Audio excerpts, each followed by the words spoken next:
standing up there and really making a very special Mass. This was billed as an evening with the Midwest Jesuits. And the reason why I met Patrick Kennedy last year for the first time, and we sat down and we had lunch, and we started telling me stories about the Midwest Jesuits. And I said, well, what's the mission? What's the mission of the Midwest Jesuits? And he said, we take care of them in the beginning, and we take care of them at the end. I'm like, okay, that makes sense. I get that. And I'm going to tell you a little story, and bear with me, it'll all make sense. I think, I hope.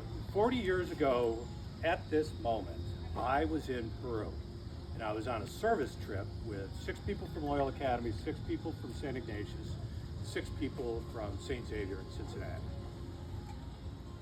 One of those people is sitting right back there, Mary Farrell. And on that trip, I met a gentleman, a priest by the name of Father John Foley.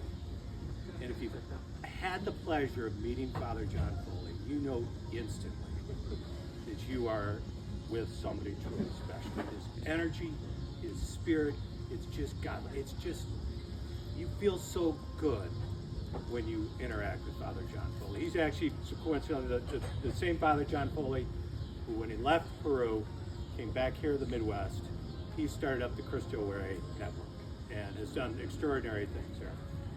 Also on that trip, there was a Jesuit by the name of Father Gino Donatelli.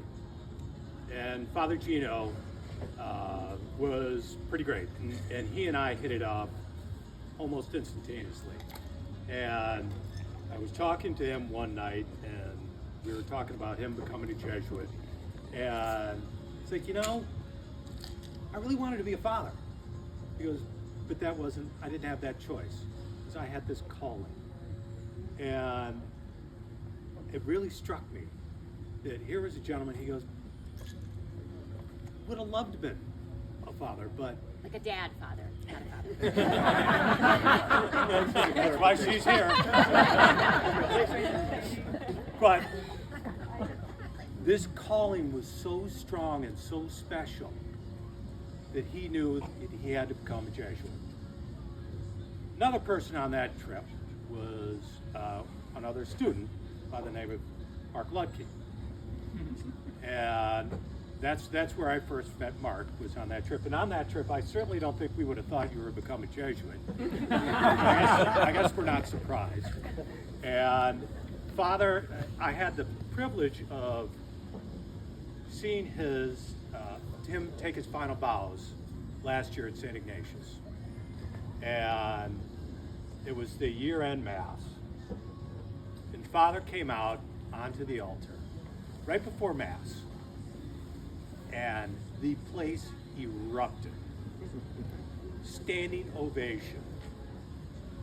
Shortly followed by Ludke, Ludke, Ludke. And I gotta tell you, that was really special to see, because you knew he was someone who was really touching lives. Now, to kind of bring full circle my story, the beginning and the end. We've had the privilege of having about 12 different novices here today. And it's been really neat to see them mingling and talking to a lot of people. And that's one of the reasons why we wanted to do this. But I think about you novices, and I think about my friend, Father Donatelli.